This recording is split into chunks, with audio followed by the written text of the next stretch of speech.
Deepavali celebration வந்தாச்சு. இன்றைக்கி என்ன பார்க்க போகிறோன்னா, நம்ம ஸ்கூல் நடந்த தீபாவளி செலிப்ரேஷன் தான். அப்பப்பப்பப்பா, என்ன ஆட்டோன்றீங்க இன்றைக்கி! பாய்ஸு கேர்ள்ஸ் எல்லாம் பாட்டை போட்டு ஆடிக்கிட்டு, நல்லா பட்டாசை வச்சு கொளுத்திக்கிட்டு, நீங்களே பாருங்கள், அவன் ஒருத்தர் மூஞ்சில் இருக்க ஹாப்பினஸை பார்த்தாலே இன்றைக்கி எவ்வளோ சந்தோஷமாக இருந்தானுங்கன்னு. கடைசியாக நம்ம எம்டி சாரை விடுவோமா, அவரையும் உள்ளே இறக்கி கொளுத்த விட்டாச்சு.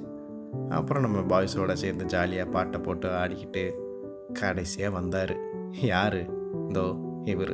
இது இல்லாமல் ஒரு தீபாவளி செலிப்ரேஷன் இருக்குமா? அதையும் கொளுத்தி விட்டு, இதுதான் நம்ம சாரோட பர்த்டே கேக்கு. இதையே அப்படி போட்டானுங்கன்னு தெரில. அப்புறம் அவங்க ஒய்ஃப் அவருக்கு கிஃப்ட்லாம் பண்ணாங்க. பண்ணிவிட்டு லாஸ்ட்டாக வேற என்ன, கேக் கட்டிங் தான். ஆக்சுவலாக என்ன நடந்துச்சுன்னா, வந்தார், கேக் கட் பண்ணார், பாய் சொல்லிட்டு போயிட்டார். Very simple. அவ்வளோதாங்க, இன்றைக்கி இப்படி தான் போச்சு. அப்புறம் நாளைக்கு பார்ப்போம்.